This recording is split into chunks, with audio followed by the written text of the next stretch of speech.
Hi, I'm Natalie Korolenko and I'm on the SPU rowing team. Natalie, you have a regatta coming up in Oklahoma City this weekend. You already have one under your belt. How do you feel like things went at the PLU invite? I think PLU was a good base work that we got in, and really to see where we can start at, where we're starting at, and where we can build off of. These last few practices was really building off PLU and how much more we can push off of PLU, and I think PLU was a good first race to see where we're at and what more we can push through to go to Oklahoma. Great. Rowing is so unique because there's no calling someone in off the bench to come in and substitute in. So you have you row in the eight rowers in there and a coxswain, and you have not rowed competitively with that group ever before. How important was it to just get one race under your belts with that group? I think it was really important to get that one race under the belt, considering we have these next couple of races are pretty high competitive with pretty high rival schools.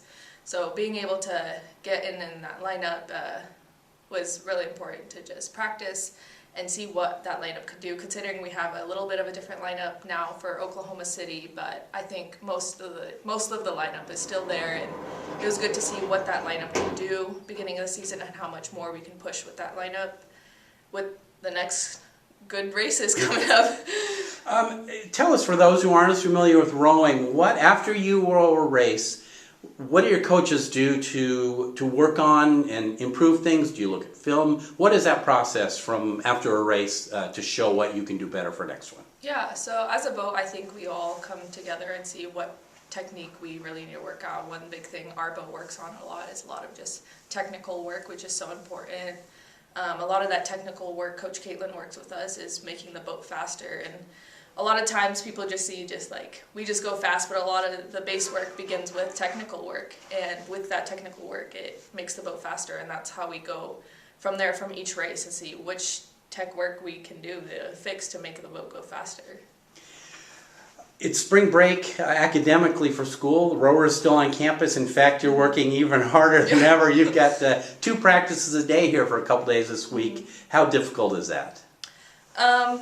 Considering it's 2 practices a day, it's difficult, but thankfully we don't have school to worry about, and we can just put all of our mindset on rowing and just focus on this next week and just racing. And it's definitely a high mental challenge to stay focused throughout the 2 practices, but that's something we need for these next races, so it's a good practice to dial in these next 3 days to focus, and it's challenging, but it's doable. Yeah, you're rowing in Oklahoma City, as we mentioned, against Central Oklahoma, 2-time national champ, the ranked #1. Does it matter who you're competing against? Does that alter your performance, or do you just your thoughts on what your own team's going in your race plan?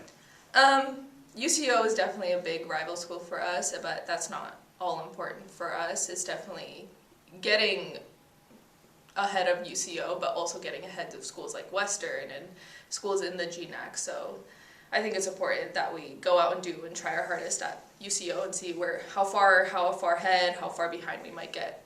Great. UCO. You're on the Oklahoma River, which is a new course for you and your crew. How much does that matter, be rowing on an unfamiliar place? It's definitely going to be different, considering for me, I've never really rowed out in a river like that, so it's definitely going to be a challenge to adjust quickly to those conditions and how fast the boat can adjust quickly to those conditions, because I know there's a lot of girls like me on this V8 lineup that have not rowed in those conditions yet, so being able to adjust to those conditions quickly once we get there is going to be really important to get that ball ahead at the end. Well, let's talk a little bit about yourself. First, tell us where you're from. I'm from Redmond, Washington. I did synchronized swimming in high school for about 9 years. I trained with the national team with them and kind of just transfer over here and transfer over sports to rowing. Are there any skills from synchronized swimming that translate into rowing? Definitely the endurance part of it. Definitely lots of technique. The amount of technique and endurance that went with synchronized swim are definitely transferred over with how much technique and endurance I need for rowing, and how much full body demanding sport it is for both of the sports was pretty similar in both sports. Odd question here regarding synchronized swimming. How long can you hold your breath?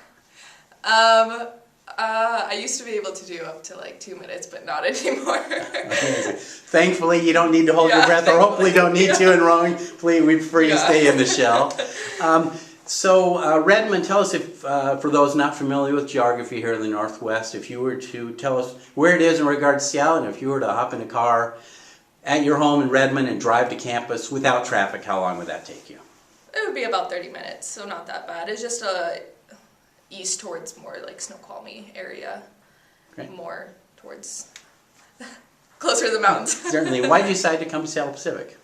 I decided to come to Seattle Pacific because I really saw just the community Seattle Pacific brought, and I came from a high school where it was a smaller high school, a private high school, and had like smaller class sizes, and I really liked coming to SPU and having that same environment of smaller class sizes, getting to know my professors, and just getting to know the students in my class, and I really like the environment of having the smaller groups and communities. Great. And what are you majoring in?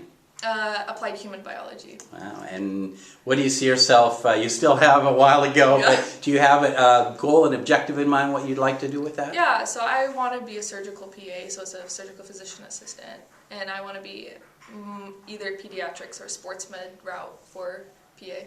Great.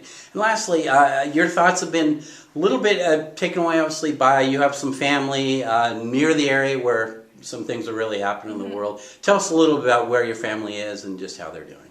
Yeah, so I have family both in Russia, Moldova. I have a couple in Ukraine too, and it was definitely hard to process it all happening because we kind of didn't really see it happening. I mean, it's been a big talk for years now between those countries, and it just kind of it all happening just instantly. It was a really big shock to us, but our families are trying our best there to stay okay, and they're all okay there right now. It's definitely really hard for them, but we're trying our best to help them out as much as we can there, but it's hard, but we're doing our best. Sure, great.